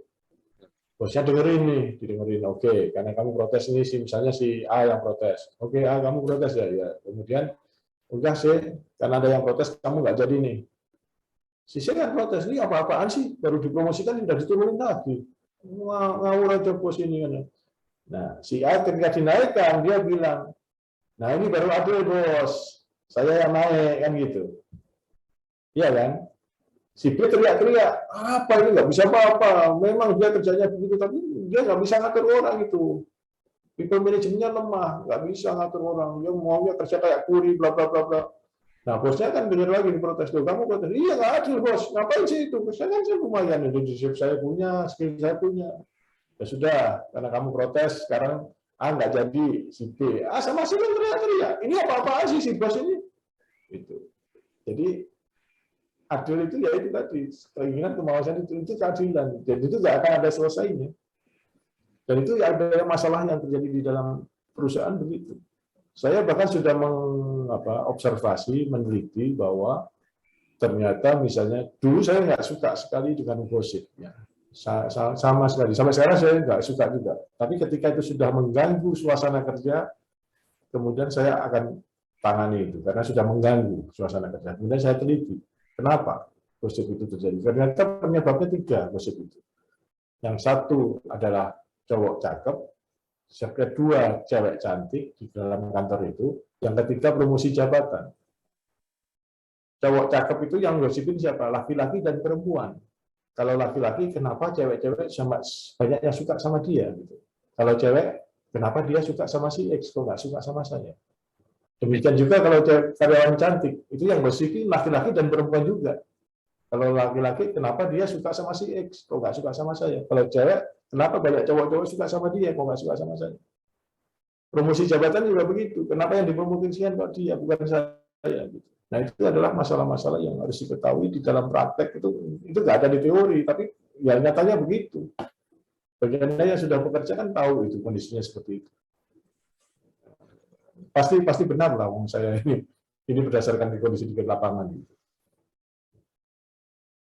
Oke, jadi kembali ke tadi masalah ini. Nah ini semakin ke sini, semakin rumit itu permasalahan-permasalahan yang ada. Silakan Mas Ahmad. Ya, terima kasih Pak menanggapi masalah ini tadi adil dan bijaksana. Kalau yang umumnya di utanya BUMN ini kan sangat menghindari menghindari kerja pasangan tidak boleh kerja dalam satu kantor. Nah ini sebenarnya jadi dilema juga, tidak adil atau bijaksana.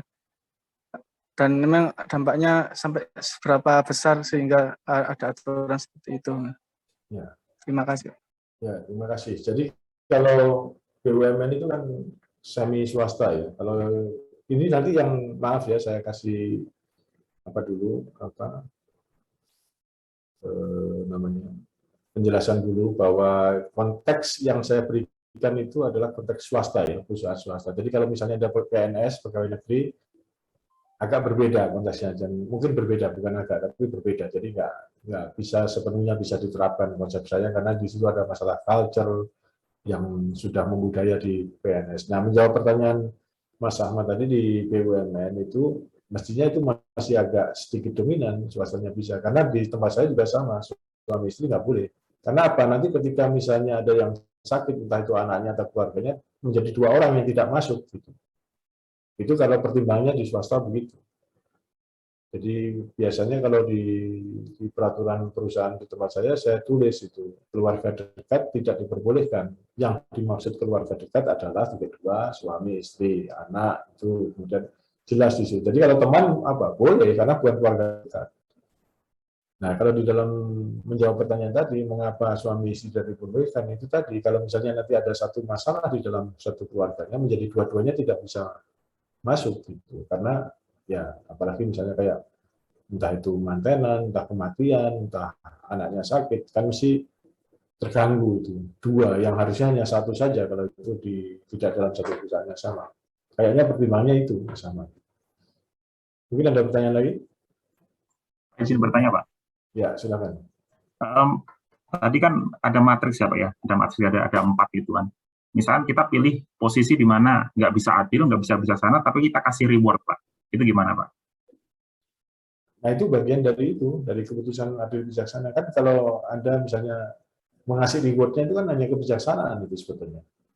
Tapi kita kasih kompensasi gitu, Pak. Misalkan kita nggak bisa ngasih izin cuti menikah misalnya, Pak ya. Kalau di luar pulau kan dapatnya 12 hari. Tapi di saat bersamaan mungkin ada rakor, sedangkan orang yang kita mau kasih izin cuti itu adalah orang yang pegang data gitu. Kayak kita butuh orang itu gitu Pak. Jadi kita nggak bisa ngasih izin cuti tapi cutinya dipotong, tapi suatu saat kita kasih dia penilaian bagus, itu posisinya jadi gimana Pak? Masuk kebijaksanaan itu. Makanya kan penekanannya pada kemanusiaan tadi kan. Jadi karena dia pegang data. Izin cuti menikahnya dipotong gitu nggak apa-apa ya Pak? Ya selama dia sepakat kan kebutuhannya berapa gitu. Jadi kan pertimbangannya kalau saya pertimbangannya bahwa itu sekali seumur hidup kecuali dia kawin lagi, gitu. Ya kan. Nah kemudian kedua pekerjaannya itu bisa nggak dilakukan secara remote gitu. Artinya bahwa oke, kamu tak kasih izin tapi di sana pun kamu kerjakan ya. Nanti kalau saya butuh misalnya begitu. Tapi kalau mau kerjanya secara fisik harus di tempat misalnya. Tenaga engineering pipa ini bocor yang dia nggak bisa dikerjakan remote gitu, harus datang, itu lain cerita. Jadi ya kalau Anda mau menekankan pada kemanusiaannya itu sudah dijadwal, kawinnya sudah nyebar undangan, ya mesti cari tenaga lain misalnya, bijaksananya begitu. Makanya itu kan tidak mudah kan, artinya itu tidak mau milih adil bijaksananya kan nggak bisa, tetap Anda harus butuhkan mau salah satu. Anda mau bersikukuh, nggak bisa. Walaupun kamu mau merit, karena ini kebutuhan perusahaan mendesak, kamu harus pentingkan perusahaan. Kalau enggak, kamu dipecat. Silakan mau merit, tapi setelah itu nggak usah balik. Kan bisa saja begitu. Dia mesti mikir juga.